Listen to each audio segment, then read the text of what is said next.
बड़े गर्व की बात है कि भारत को इस वर्ष G20 के देशों की समिट की अध्यक्षता के लिए चुना गया है। भारत बड़े जोरों शोरों से G20 शिष्टमंडल के स्वागत में और इस प्रेसिडेंसी को सफल करने में जुटा हुआ है।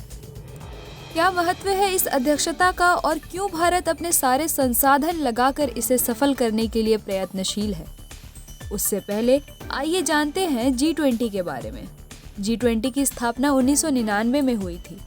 ये संस्थान 20 देशों का समूह है, यानी कि ग्रुप ऑफ 20 नेशंस, इसलिए इसे G20 का नाम दिया गया है। G20 के 20 देश दुनिया के 60% जनसंख्या को इंगित करते हैं, जो कि विश्व के कुल व्यापार के 75% हिस्से के भागीदार हैं। G20 का प्रमुख उद्देश्य अनेक महत्वपूर्ण पहलुओं जैसे व्यापार, आर्थिक मुद्दे, आतंकवाद, स्वास्थ्य, रोजगार, पर्यावरण, कृषि, भ्रष्टाचार विरोध इत्यादि पर विचार विमर्श कर सामूहिक निर्णय लेना है, ताकि सभी देशों में सामंजस्य बनी रहे। G20 में विकासशील और विकसित देश दोनों ही शामिल हैं, जिनमें Argentina, Australia, Brazil, Canada, China, Germany, India, Indonesia, Italy, Japan, Mexico, Russia, Saudi Arabia, South Africa, South Korea, Turkey, Great Britain, European Union और USA शामिल हैं। G20 की अध्यक्षता इन देशों में रोटेट होती रहती है। भारत के G20 के प्रेसिडेंसी का मोटो है वसुधैव कुटुंबकम।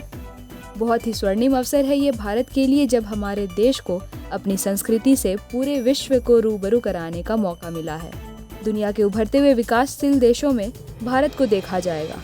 ये देखने की बात है कि भारत इस अवसर का कितना लाभ ले सकता है। G20 के मीटिंग्स में भारत उन देशों को आमंत्रित करने का भी अधिकार रखता है जो G20 का हिस्सा नहीं है। इससे भारत अपने अंतर्राष्ट्रीय संबंधों का और भी सुदृढ़ कर सकता है। अंतर्राष्ट्रीय संबंधों को मजबूत कर ग्लोबल नॉर्थ और ग्लोबल साउथ के बीच के अंतर को भी कम करने में भारत अपनी भूमिका निभाएगा। व्यापार हो, भ्रष्टाचार हो या आतंकवाद, भारत इन सभी विषयों पर मानवीय मूल्यों की महत्ता की ओर सबके ध्यान आकर्षित कर सकता है। G20 समिट इंडिया के आर्थिक मुद्दों के लिए भी लाभदायक साबित होगी। G20 समिट टूरिज्म के लिए तो एक अच्छा अवसर है ही, साथ ही ये विदेशी पूंजी निवेशों को आकर्षित करने के लिए भी बहुत महत्वपूर्ण है, जिससे आगे चलकर रोजगार के अनेक अवसर खुलेंगे और आर्थिक विकास के लिए भी मील का पत्थर साबित होगा।